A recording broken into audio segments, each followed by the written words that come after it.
আন্তর্জাতিক খ্যাতি সম্পন্ন মুফাসসিরে কোরআন আল্লামা দেবে হোসেন সাঈদীকে মিথ্যা মামলা দিয়ে জেলে আটক করে রাখা হয়েছে। আমার আগে আলোচনা পেশ করেছেন অত্র এলাকার বিশিষ্ট আলেমে দ্বীন হযরত মাওলানা আবুল কাশেম সাহেব, উপস্থিত দিগার উলামায়ে কেরাম, আমার সম্মুখে পৃথ্বী সমতুল্য মুরব্বীগণ, সমবয়স্ক যুবক ভাইয়েরা, পর্দার আড়ালের সম্মানিত মা ও বোনেরা, সকলের প্রতি আবার রইল সালাম। আসসালামু আলাইকুম ওয়া রাহমাতুল্লাহি ওয়া বারাকাতুহু। আমরা এই মাহফিলে আসতে পেরে খুশি না বেজার? আমাদেরকে মাহফিলে আসার সুযোগ করে দিয়েছেন কে? আমাদেরকে সুস্থ রেখেছেন কে? আমাদেরকে দুনিয়ার সর্বশ্রেষ্ঠ জাতি মুসলমানের করে জন্ম দিয়েছেন কে? আমাদেরকে দুনিয়ার সর্বশ্রেষ্ঠ মহামানব সাইয়্যিদুল মুরসালিন খাতামুন নবিয়্যিন নবিকুল শিরোমণি শাফায়াতের কান্ডারি দুজাহানের বাদশা সর্বশ্রেষ্ঠ মহামানব নবী করিম সাল্লাল্লাহু আলাইহি ওয়াসাল্লামের উম্মত বানিয়েছেন কে? আল্লাহ। যে আল্লাহ রাব্বুল আলামিন আপনাকে আমাকে দুনিয়ার সর্বশ্রেষ্ঠ মহামানব নবী করিম সাল্লাল্লাহু আলাইহি ওয়াসাল্লামের উম্মত বানিয়েছেন, দুনিয়ার সর্বশ্রেষ্ঠ জাতি মুসলমানের কোলে জন্ম দিয়েছেন, যে মহান আল্লাহ তাআলা আপনাকে আমাকে একটি মহামূল্যবান বিবেক দিয়েছেন, যে মহান আল্লাহ তাআলা আপনাকে দুটি চোখ দিয়েছেন, দুটি ঠোঁট দিয়েছেন, একটি জিহ্বা দিয়েছেন। আসুন সেই মনিবের দরবারে হৃদয়ের সবটুকু ভালোবাসা উদার করে কালিমাতু শুকর আদায় করি। সবাই বলি আলহামদুলিল্লাহ। আরো যদি বলি আলহামদুলিল্লাহ। কৃতজ্ঞতা প্রকাশ করছি অত্র এলাকার সকল জনগণের জন্য যারা এই বিশাল তাফসীরুল কোরআন মাহফিলের আয়োজন করেছেন। বিশেষ করে আমি কৃতজ্ঞতা প্রকাশ করছি ওই সমস্ত প্রবাসী যুবক ভাইদের জন্য যারা অক্লান্ত পরিশ্রম করে নিজের শরীরে গাম জড়িয়ে বিশাল তাফসীরুল কোরআন মাহফিলের আয়োজন করার জন্য তারা সহযোগিতা করেছেন। আল্লাহ রাব্বুল আলামিনের কাছে দোয়া করি আল্লাহ রাব্বুল আলামিন তাদের এই সহযোগিতাকে দিনের জন্য কবুল করুন। শুধু তাই নয়, যে সমস্ত যুবক ভাইরা বিদেশে দেখে বিশাল তাফসীরুল কোরআন মাহফিলের আয়োজন করেছে, আমরা তাদের জন্য দোয়া করি আল্লাহ রাব্বুল আলামিন তাদেরকে যতদিন হায়াত দিয়েছেন যাতে তারা সুস্থ থাকে। অত্র এলাকার যত মানুষ আছে, সমস্ত মানুষ, সমস্ত মুমিন মুমিনাত নরনারী সবাইকে আল্লাহ রাব্বুল আলামিন তাদের কাটি গোলাম হিসেবে কবুল করুক। সম্মানিত তৌহিদি জনতা, আমি আপনাদের সম্মুখে পবিত্র কোরআনুল কারীমের সূরা ইনফিতরের দুইটি আয়াত তেলাওয়াত করেছি, 13 এবং 14। আল্লাহ রাব্বুল আলামিন এখানে দুইটা বিষয় আমাদের সামনে উপস্থাপন করেছেন, তুলে ধরেছেন। যারা ভালো কাজ করবে এদের জন্য পুরস্কার, আর যারা খারাপ কাজ করবে এদের জন্য কি শাস্তির ব্যবস্থা। কার কথা? আল্লাহর কথা। আল্লাহ রাব্বুল আলামিন বলেন ইন্নাল আবরারা লাফি নাঈম। হে দুনিয়ার মানুষ, সবাই জেনে রাখো, আমি তোমাদেরকে অল্প সময় দিয়ে পৃথিবীতে পাঠিয়েছি, তোমাদেরকে মহামূল্যবান একটা বিবেক দিয়েছি ভালো মন্দ বোঝার জন্য। কোনটা ভালো কোনটা মন্দ এটা তোমরা সবাই বুঝবে। এজন্য আমি তোমাদের একটা মহামূল্যবান বিবেক দিয়েছি, তোমাদেরকে পূর্ণাঙ্গ স্বাধীনতা দিয়ে পৃথিবীতে পাঠিয়েছি। তুমি ইচ্ছা করলে ভালো কাজ করতে পারো, যদি ভালো কাজ করো তাহলে আমার কাছে তোমার জন্য বিরাট পুরস্কার অপেক্ষা করছি। প্রত্যন্তরে তুমি যদি নাফরমানি করো তাহলে তোমার জন্য আমার শাস্তি অবশ্যই অপেক্ষা করছি। এখন আমাদেরকে সিদ্ধান্ত নিতে হবে, আমরা ভালো কাজ করব না খারাপ কাজ করব। আপনি যদি ভালো কাজ করেন পুরস্কার আল্লাহ তাআলা অবশ্যই দিবেন, আর যদি খারাপ কাজ করেন আপনাকে শাস্তি ভোগ করতেই হবে। আল্লাহ রাব্বুল আলামিন বলেন যারা ভালো কাজ করবে এদের ঠিকানা হলো জান্নাত। ইন্নাল আবরারা লাফি নাঈম। নিশ্চয়ই যারা ভালো কাজ করবে এদের জন্য নাঈম নামক জান্নাত আমি আল্লাহ তাআলা সৃষ্টি করে রেখেছি। প্রত্যন্তরে যারা খারাপ কাজ করবে আমার হুকুম মতো জীবনটাকে ঢেলে সাজাবে না, মন গড়া জীবন যাপন করবে, নফসের আনুগত্য করবে, শয়তানের আনুগত্য করবে, তাগুতের আনুগত্য করবে, আল্লাহ রাব্বুল আলামিন এই সমস্ত নাফরমানদের ঠিকানা জাহান্নাম নির্ধারণ করেছেন। ও ইন্নাল ফুজ্জারা লাফি জাহিম, নিশ্চয়ই যারা খারাপ কাজ করবে এদের ঠিকানা হলো জাহান্নাম। নাউজুবিল্লাহ। আমাদের সমাজে দুই ধরনের লোক আছে, কিছু লোক ভালো মানুষের পক্ষে, আবার কিছু লোক ভালো কাজের পক্ষে, আবার কিছু লোক ভালো কাজের বিপক্ষে। সমাজের কিছু লোক পর্দার পক্ষে, আবার পর্দার কিছু বিপক্ষে লোক আছে কিনা? কিছু লোক আলেম ওলামাদের পক্ষে, আবার কিছু লোক আলেম ওলামাদের বিপক্ষে। সমাজে অনেক স্বামী আছে, যে স্বামী তার স্ত্রীকে পর্দা রাখতে পছন্দ করে, আবার অনেক এরকম স্বামী আছে যে স্বামী তার স্ত্রীকে বেপর্দা রাখতে পছন্দ করে। সমাজে এরকম অনেক অভিভাবক আছে, যে অভিভাবক তার ছেলে মেয়েকে আলেম আলেমা বানাইতে চায়, হাফেজ হাফেজা বানাইতে চায়। আবার এরকম অনেক অভিভাবক আছে যে তার ছেলে মেয়েকে গায়ক গায়িকা, নায়ক নায়িকা বানাইতে চায়। ঠিক কিনা? এজন্য আল্লাহ রাব্বুল আলামিন বলেন, ইন্না সা'য়াকুম লাশাত্তা, নিশ্চয়ই তোমাদের প্রচেষ্টা এক একজনের এক এক রকম। কেউ পর্দার পক্ষে, আবার কেউ বিপক্ষে। কেউ ভালো কাজের পক্ষে, কেউ ভালো কাজের বিপক্ষে। এখন আমরা কি ভালো কাজের পক্ষে না বিপক্ষে? অবশ্যই পক্ষ অবলম্বন করতে হবে। ভালো কাজের পক্ষ যদি অবলম্বন না করি তাহলে আমাদের ঠিকানা হবে জাহান্নাম। আল্লাহ রাব্বুল আলামিন সূরাতুল মাইদার 2 নং আয়াতে সুন্দরভাবে ভালো কাজের পক্ষ অবলম্বন করার জন্য আমাদেরকে নির্দেশ দিয়েছেন, হুকুম করেছেন। মহান আল্লাহ তাআলা বলেন, ওয়াতাআওয়ানু আলাল বিররি ওয়াত তাকওয়া ওয়ালা তাআওয়ানু আলাল ইসমি ওয়াল উদওয়ান। করতে পারবে না যে কাজে সহযোগিতা করলে গুনাহ হবে, পাপ হবে, এরকম কাজে কেউ কাউকে সহযোগিতা করতে পারবে না। কার কথা? আল্লাহর কথা।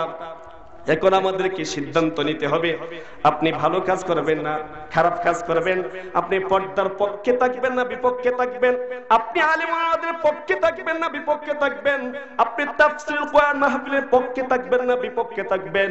আপনি সিদ্ধান্ত যদি নেন, তাহলে আপনি যদি সিদ্ধান্ত নেন বিপক্ষে থাকবেন, জবরদস্তি করে আপনাকে পক্ষ অবলম্বন করার জন্য আল্লাহ তাআলা নির্দেশ দেন নাই।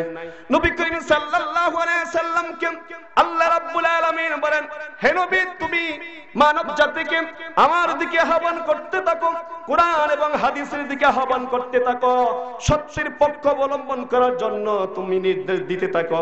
তারা যদি সত্যের পক্ষ অবলম্বন করে, ভালো কাজে সহযোগিতা করে, তোমার দাওয়াত কবুল করে, তাহলে আমি আল্লাহ তাআলা এদের জন্য পুরস্কারের ব্যবস্থা করে রেখেছি। ফাযাক্কির ইন্নামা আনতা মুযাক্কির, হে নবী আপনি উপদেশ দিন, আপনি শুধু উপদেশ দাতা, আপনি ওয়াজ করুন।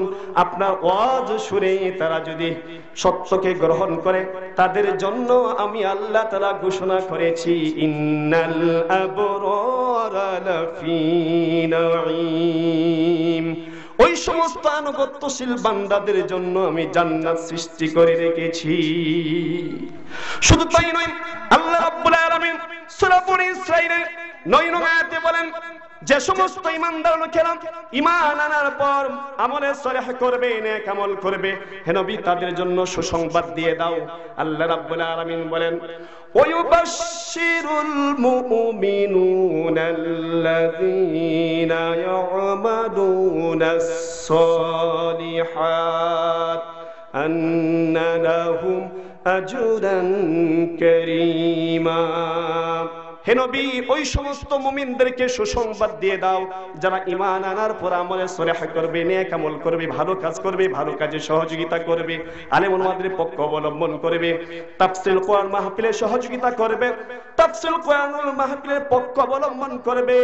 আল্লাহ রাব্বুল আলামিন বলেন, আন্না লাহুম আজরান কাবীরা, এদের জন্য বিরাট প্রতিদান আল্লাহ তাআলার কাছে অপেক্ষা করছে। সুবহানাল্লাহ বলেন।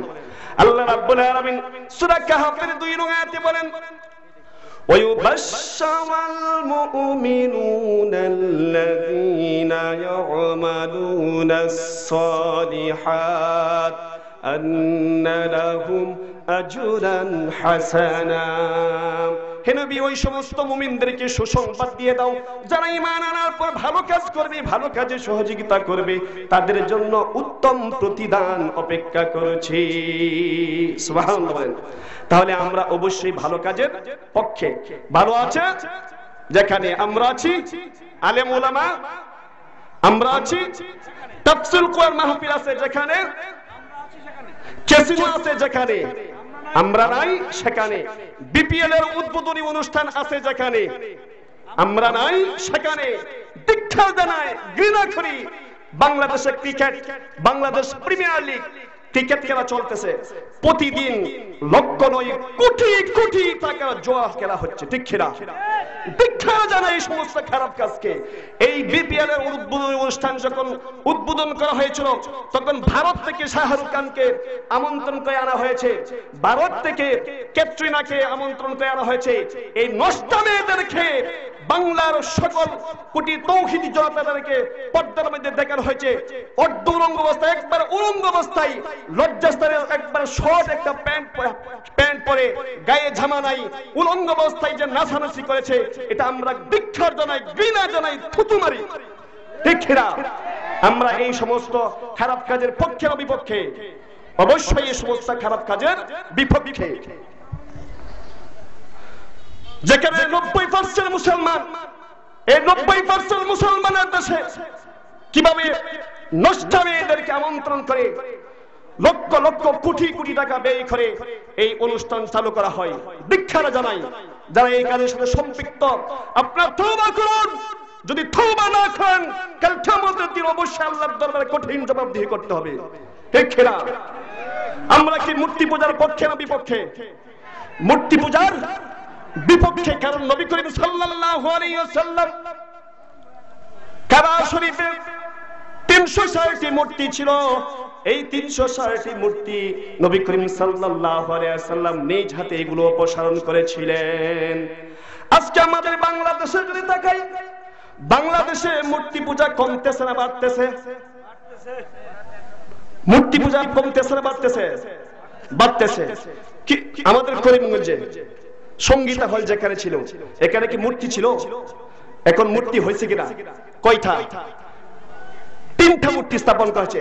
এই সঙ্গীতা হল যখন ছিল, সঙ্গীতা হল চালু করলে কবিরা গুনাহ হইতো, যতক্ষণ চালু থাকতো ততক্ষণ কবিরা গুনাহ হইতো। কিন্তু এখন এমন এক গুনাহ চালু করেছে, 24 ঘন্টা কবিরা গুনাহ হচ্ছে। নাউজুবিল্লাহ বলেন। এই মূর্তি পূজার পক্ষে না বিপক্ষে? অবশ্যই বিপক্ষে অবলম্বন করতে হবে। শুধু তাই নয়, 90% মুসলমানদের দেশে আপনারা যারা শিক্ষিত, ময়মনসিংহ টিচার্স ট্রেনিং কলেজের সামনে একটা মেয়েকে উলঙ্গ অবস্থায় মূর্তি বানিয়ে রাখা হয়েছে। নাউজুবিল্লাহ বলেন। একবারে উলঙ্গ। এটা কি মুসলমানদের কৃষ্টি কালচার? একজন ইমানদার বান্দা এটা কখনো সহ্য করতে পারে না। ধিক্কার জানাই এই সমস্ত অপকর্মকে। আমাদেরকে অবশ্যই কি করতে হবে? ভালো কাজের পক্ষ অবলম্বন করতে হবে। কার নির্দেশ? আল্লাহর নির্দেশ। আল্লাহ রাব্বুল আলামিন বলেন, وتعاونوا على البر والتقوى। আল্লাহ তাআলা বলেন, তোমরা সবাই ভালো কাজে সহযোগিতা করো, তাকওয়াপূর্ণ কাজে সহযোগিতা করো। যদি সহযোগিতা করো, আমি আল্লাহর কাছে তোমাদের জন্য পুরস্কার অপেক্ষা করছি। সুবহানাল্লাহ। নারে তাকবীর, নারে তাকবীর, আল্লাহু আকবার। আল কোরআনের আলো আব্দুল কাইয়ুম মিয়াদের আগমন, শুভেচ্ছা স্বাগতম, শুভেচ্ছা স্বাগতম। মিয়াদি সাহেবের আগমন, শুভেচ্ছা স্বাগতম। নোয়াবাদের পক্ষ থেকে শুভেচ্ছা স্বাগতম। লাল গোলাপ শুভেচ্ছা নোয়াবাদের পক্ষ থেকে, করিমগঞ্জের পক্ষ থেকে লাল গোলাপ শুভেচ্ছা।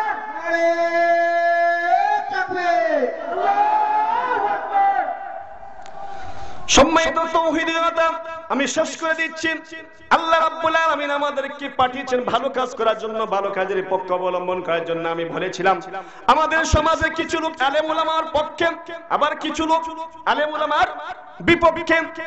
আমাদের সমাজে এরকম অনেক মুসল্লি আছেন, অনেক নামাজি আছেন, অনেক হাজী সাহেব আছে, যারা আলেম উলামারা বিপদে পড়লেই তারা হাসে। এরকম আছে কিনা? এমনকি মিষ্টি বিতরণ করেন। আমরা সবাই জানি বাংলাদেশ বিশ্বের মধ্যে শ্রেষ্ঠ একজন মুফাসসির, আন্তর্জাতিক খ্যাতি সম্পন্ন মুফাসসিরে কোরআন আল্লামা দেওয়ার হোসেন সাঈদীকে মিথ্যা মামলা দিয়ে জেলে আটক করে রাখা হয়েছে।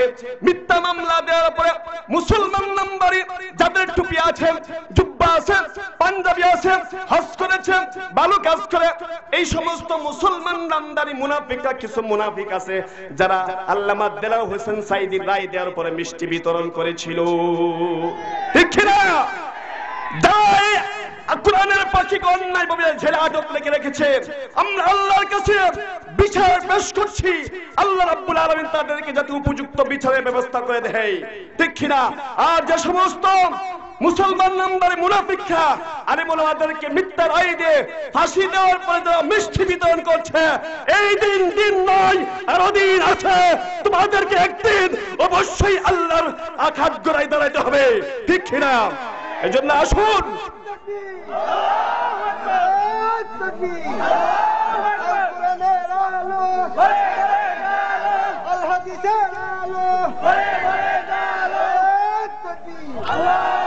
এজন্য অবশ্যই আমাদেরকে কি করতে হবে? যতদিন বেঁচে থাকি সব সময় কি করতে হবে? ভালো কাজ করতে হবে, ভালো কাজের পক্ষ অবলম্বন করতে হবে।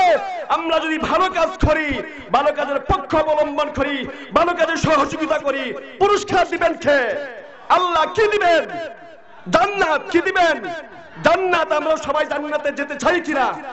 আল্লাহ রাব্বুল আলামিন আমাদের সবাইকে মৃত্যুর আগ পর্যন্ত ভালো কাজ করার তৌফিক দান করুক, এবং আমরা সব সময় যাতে সমাজে, পরিবারে, রাষ্ট্রে, সকল জায়গায় যাতে ভালো কাজ করার পাশাপাশি ভালো কাজে সহযোগিতা করতে পারি এবং গুনাহের কাজ থেকে বিরত থাকতে পারি, এই আশা এবং প্রত্যাশা ব্যক্ত করে আমি আমার সংক্ষিপ্ত আলোচনা এখানে শেষ করছি। ওয়া মা তাওফীক ইল্লা বিল্লাহ। আসসালামু আলাইকুম ওয়া রাহমাতুল্লাহি ওয়া বারাকাতুহু।